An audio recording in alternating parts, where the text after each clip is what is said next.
Hello po, Scorpio. Welcome po sa inyong reading. So this is for July 4 to July the 7th. Para po sa mga bago, don't forget to click the subscribe button. Smash the like button, comment below kung kayo po ay nakaka-resonate. No?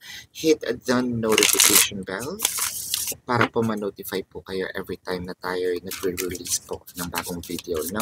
So kung gusto niyo po ng dalawang reading sa akin, meron po tayong kabilang channel that is Babaylan TV. Yan po ang ating unang channel catered for our international audience, no? So, Scorpio, I want you to know that this is a general reading. So you may resonate with the entire reading or you may resonate with some bits and pieces of the reading. Take what's only yours. No? So simulan na natin, Scorpio. Wow, I'm seeing a lot of possibilities, opportunities that may open, no? This entire month, actually. Meron tayong inaantay, probably either literally nakapila tayo or ang paper natin, no, ang mga document natin is nakapila, no, sa isang department. I feel like whether this is trabaho, travel, what have you, no, inaantay natin ang result.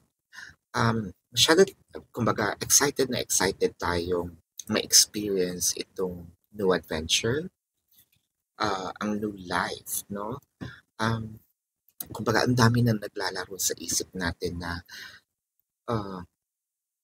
eto na ang magiging kasagutan, no? Or katuparan. It may be a, a document in metaphor or itong paper na sinasabi natin is this is your plans. This is what you wanted na parang pinitch mo, no? Kay person, no? When it comes to love. Parang you showed or parang sabihin natin, yeah, you showed a specific plan. Whether it is through verbal form or ito yung mga palipad hangin, no? Baka naman gusto mo pumunta sa ganito, no? Or baka pwede naman nating gawing seryoso na yung relasyon, tapos, dinaan sa joke.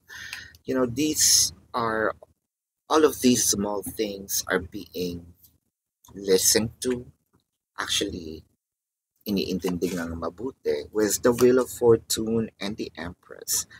I feel like whatever it is that you're asking, with the Empress in here, actually you gave birth to a new idea.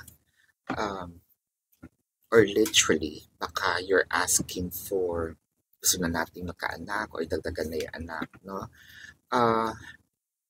Someone here is about to get their wish fulfillment, especially I feel like the person is about to give in or agreeing with us, no? So parang nakikita ni person dito na, oo nga, medyo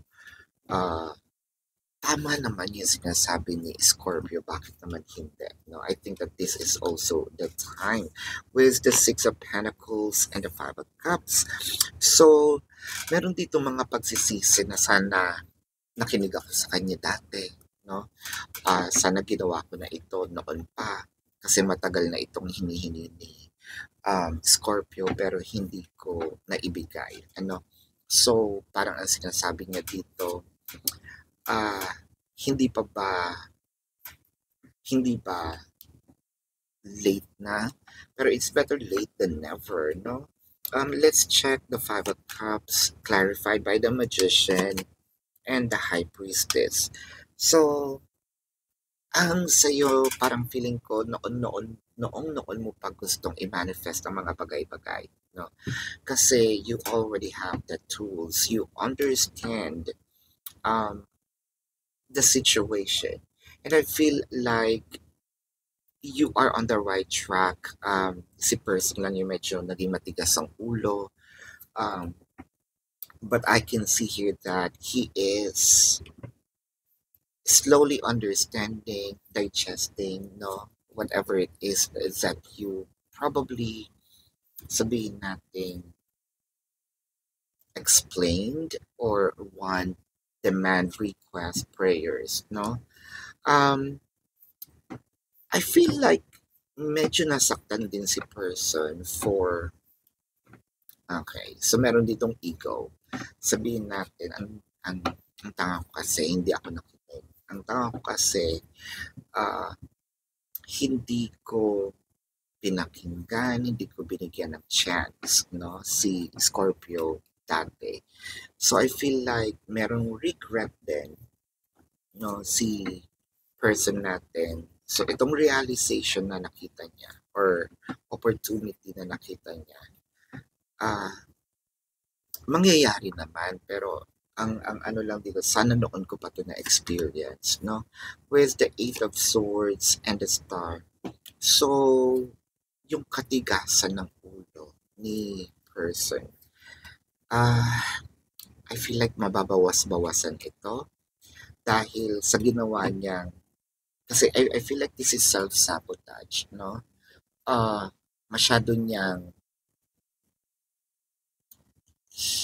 masyadong self-centered, no? Kumbaga, with the Eight of Swords as well, walang ibang pwedeng makalapit sa akin, hindi ako nakikinig sa mga suggestions, no? Pero yung suggestions pala na yun, it is for them. Now, you made somewhat a suggestion na para ma-improve si person, pero hindi naman niya talaga ito pinansin. Ngayon, nakikita niya, no, na sayang.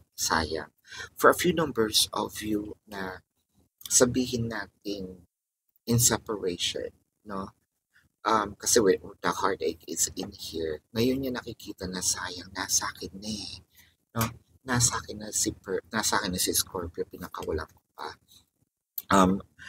I think that the best revenge that happened in here, doon po sa mga in separation, no, is yung nag-gain ninyong position, pwede also wealth, no? I'm seeing, or baka ito nga talaga yung sinabi niya, everything is possible, no? Baka nung nakita ka ni person is nasa rock bottom ka, no? Hindi tayong, kahit gusto natin mag-ayos, wala tayong means, no? I think na hindi ka naman gumagante doon sa mga in separations. Sadya lang na bless tayo ng sobra, no? Nagkaroon tayo ng kaunting pwede nating sabihin pambili ng makakapagpa-enhance, no, or baka nagpa-enhance tayo. So we look really different from who we are or who we were actually nung nakita niya tayo. I feel like alam din ni person na wala na siyang chance makalapit sa'yo. Oh wow. Things are kind of, the tables are turning. Not because gusto mo i-push back, no? Kasi yung mga panghihinayang niya dito, yung kumbaga yung mga impressions niya sa'yo, ako, parang wala siyang future, hindi siya parang napaka-immature, no? Parang wala siyang mararating. So you were prejudged by your person. And then now, look who's laughing, no? Now who is harvesting. So I feel like ito yung mga pagkakamali niya. Sana hindi ko binitawan. Sana nagkaroon ako ng chance para nagkaroon ako ng konting pasensya, no? Or hinabaan ko pa yung PC ko para at least sana kasama ako ni person. Sobrang laking panghihinayan nitong X na ito with the Four of Swords and the Six of Swords. I feel like ngayon medyo sabihin natin na i-stock ka, no? I feel like ngayon medyo nakikibalita siya sa iyo, no? Wala pa siyang means of kausapin ka, directly or i-message ka. Pero ang nakikita ko dito is nagpapahinga lang siya. Medyo sabihin natin, china-charge niya yung battery niya, china-charge niya itong courage niya para makabuelo at kamustahin ka. I think that your person here talagang pinagsisihan niya yung pagbibitaw sa'yo, no? So nakikita ko dito, hindi mo naman sinasadya pero nasa iyo talaga ang huling halakhak, no, Scorpio? Um, Hindi again, nakuha mo yung mga blessings, hindi para paghigantihan siya. It's for you, ganun lang talaga ang buhay, no? So, na-judge tayo ni person before. Hindi mo naman siya i-judge, pero siguro nahihiya na rin ito, no? Uh, I wish you were mine. So, definitely ito si X. Talagang sobra-sobra, no? Ang kanyang panghihinayang na sana hindi ka binitawan. Ngayon, nagbago na, no? Parang ito yung kantang magazine, no? Somewhat, no?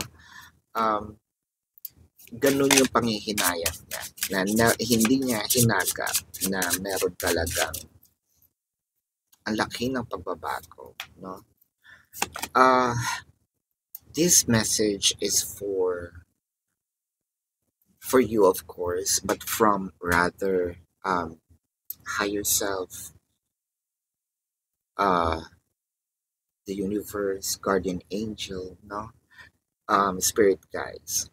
When there are questions you need assistance with, go inwards.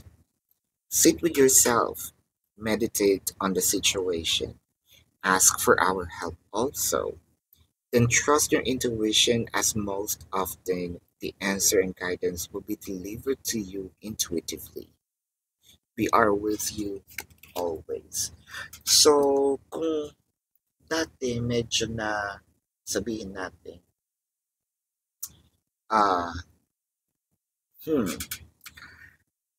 na-judge tayo nito ni person, I feel like hindi or na-trauma tayo kay person, no? Kung gusto nating makipag-reconnect kay person, I think what you need to do is prior making a decision, kausapin muna sila, no? Humingi ng tulong sa taas, no? The answers will be with you. Kung dapat pa ba, hindi pa ba. Pero ang nakikita ko naman kasi dito, kung wala naman tayong intensyon manakit, so why not, no? Let's have a meeting, no, with an ex. Pero kung meron naman tayong intention para saktan, might as well move forward kasi you already moved forward without them. Huwag na nating ibalik, huwag na nating kamutin, no? Ang mga sugat ng nakaraan, baka magkasugat lang uli, no? So, tingnan natin ang zodiac sign nitong ex na nangihinayang. I am seeing Aquarius, Sagittarius, Taurus, Pisces, no?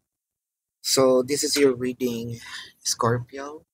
Again, para po sa mga bago, don't forget to click the subscribe button, smash the like button, comment below kung kayo po ay nakaka-resonate, and hit the notification bell. Kung gusto niyo pong sumali sa ating live sessions, sa kabilang channel po yun, that is Babaylan TV. Meron din po tayong mga readings doon. So, moving forward, I am going to post regularly, no, doon sa channel. So, might as well subscribe na rin. Pero more on live po tayo doon. Kung hindi nyo po naaabutan yung live, pwede naman kayo magtanong dito sa comment section as long as the question is answerable by yes or no. No? So, Scorpio, kung gusto nyo pala na mahaba yung reading katulad ng sa Gemini, I think this is twice as the amount, no? Or the length of your video. 200 likes, no? Please, 200 likes, kaya nyo yan. and we will go in depth with reading with a bonus reading pa, no? So, uh, kung hindi naman po kayo masasatisfy sa yes or no na sagot, sa description box po, meron po dong link. Either you have to copy the link or click the link. You will be routed to my website. No, nandun po yung information how much per question, the mode of payment. No, I also created a promotion of 4 questions plus 1. Take advantage of it. If you also want to avail our private reading, nandun din po yan, nasa description box. So again, Scorpio, love and light to you. Namaste. See you on the next reading. Goodbye.